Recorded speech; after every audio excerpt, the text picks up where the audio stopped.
بسم اللہ الرحمن الرحیم۔ ایک طرف نامعلوم دشمن ہے اور دوسری طرف پولیس۔ کیا وہ دشمن تمہارے لیے بھی نامعلوم ہے؟ جب تک سامنے نہ آ جائے اسے نامعلوم ہی کہیں گے۔ میں یقین نہیں کر سکتا، اگر کر بھی لو تو اس سے کیا فرق پڑے گا؟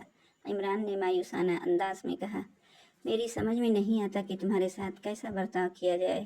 صبح ہو رہی ہے، عمران نے کراہ کر انگڑائی لی۔ تم یہاں سے جا نہیں سکو گے، یہ تو بڑی اچھی بات ہے۔ عمران خوش ہو کر بولا، فی الحال پولیس ہی سے نجات مل جائے گی۔ کیا میں نہیں جانتا کہ تم پولیس کے مخبر ہو؟ اس کے باوجود بھی ضمانت قبل از گرفتاری کے بلبوتے پر دندناتا پھر رہا ہوں۔ یہ بھی کسی قسم کی چال ہوگی؟ ممکن ہے۔ عمران نے لاپرواہی سے شانوں کو جنبش دی اور اونگنے لگا۔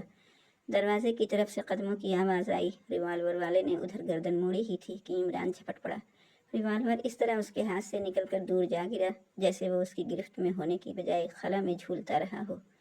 عمران اس کی چھاتی پر سوار تھا۔ دفتن وہ چیخا، لیزو، ریوالور! کمرے میں داخل ہونے والا پہلے تو ٹھٹکا تھا، لیکن گرنے والے کی للکار پر ریوالور کی طرف جھپٹا اور پھر قبل اس کے کہ عمران اس کے لیے بھی کوئی تدبیر کرتا وہ ریوالور پر قابض ہو چکا تھا۔ ہٹ جاؤ ورنہ گولی مار دوں گا، اس نے کانپتی ہوئی آواز میں کہا۔ اس کے علاوہ اور کوئی چارہ نہ تھا کہ عمران اپنے شکار کو چھوڑ کر ہٹ جائے۔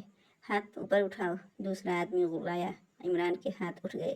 پہلا آدمی اس کے قریب ہی کھڑا ہانپ رہا تھا۔ چند لمحے وہ دانت پر دانت جمائے عمران کو گھورتا رہا، پھر دوسرے آدمی سے بولا، اسے اندر لے چلو۔ عمران کو دروازے کی طرف مڑنا پڑا کیونکہ وہ دونوں ہی اب بہت زیادہ محتاط نظر آ رہے تھے۔ فی الحال انہیں ڈاج دینا محال ہی ہوتا۔ تیسرے کمرے میں ساجدہ نظر آئی، اس کا چہرہ زرد ہو رہا تھا۔ ٹھہر جاؤ، عمران کے پیچھے چلنے والوں میں سے ایک نے کہا۔ عمران رک گیا لیکن ان کی طرف نہیں مڑا، اس کے دونوں ہاتھ اوپر اٹھے ہوئے تھے۔ اب اپنے دونوں ہاتھ پشت پر لاؤ، دوسرے نے کہا۔ عمران پہلے ہی سمجھ گیا تھا کہ وہ اسے باندھ لینے کی کوشش کریں گے، لہٰذا وہ چپ چاپ اپنے دونوں ہاتھ پیچھے لایا اور منتظر رہا کہ کوئی ان میں آگے بڑھے۔ وہ جس پر عمران نے حملہ کیا تھا ڈریسنگ الماری کی طرف بڑھا اور اس میں سے 2 ٹائیاں نکالیں۔ ساجدہ خاموشی سے بیٹھی انہیں دیکھتی رہی۔ ٹائیاں لیے ہوئے وہ عمران کے قریب پہنچا اور جیسے ہی اس کے ہاتھ باندھنے کے لیے کسی قدر جھکا، عمران کسی جڑ سے اکھڑے ہوئے تناور درخت کی طرح اس پر ڈھیر ہو گیا۔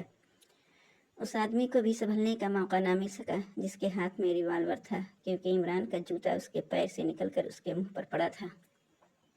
وہ بوکھلا کر پیچھے ہٹا اور عمران نے لیٹے ہی لیٹے اس پر جس لگائی۔ دونوں گتھے ہوئے فرش پر آئے۔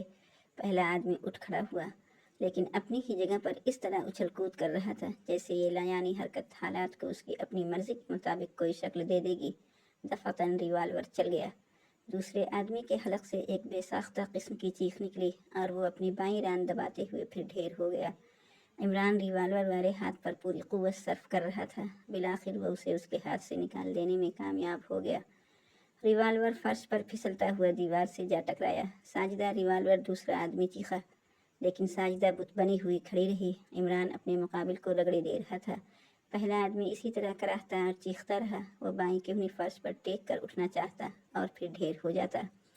اس کی ران سے خون ابل ابل کر فرش پر پھیل رہا تھا۔ اب عمران کے دونوں ہاتھ اپنے دوسرے شکار کی گردن پر تھے اور وہ مخصوص اسٹائل میں اپنی گرفت بتدریج تنگ کرتا جا رہا تھا۔ آخر کار اس کے ہاتھ پیر ڈھیلے پڑ گئے اور وہ بے حس و حرکت ہو گیا۔ مار ڈالا؟ تم نے اسے مار ڈالا؟ ساجدہ بوکھلا کر آگے بڑھتی ہوئی بولی۔ ایسی قسمت کہاں کہ کوئی میرے ہاتھوں مر سکے۔ عمران نے اسے چھوڑ کر اٹھتے ہوئے کہا، صرف بے ہوش ہو گیا ہے۔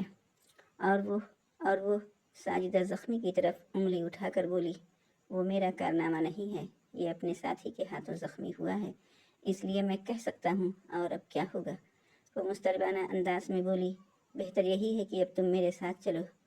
آہستہ آہستہ زخمی کی آواز نحیف ہوتی جا رہی تھی، پھر وہ خاموش ہو گیا۔ غالباً یہ بے ہوش ہو گیا تھا۔ کتنا خون بہا ہے، کہیں یہ مر ہی نہ جائے، ساجدہ نے خوفزدہ آواز میں کہا۔ نکلو یہاں سے، عمران اسے دروازے کی طرف دھکیلتا ہوا بولا۔ وہ باہر آئے، پاؤں پھوٹ رہی تھی۔ اب کیا ہوگا؟ وہ پھر بڑبڑائی، تم بس خاموشی سے چلتی رہو۔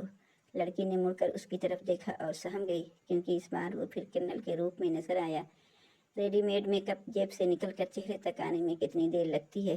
یہ وہ رک گئی۔ چلتی رہو، فکر نہ کرو، یہ پولیس سے بچنے کے لیے ہے، میری نگرانی ہو رہی ہے۔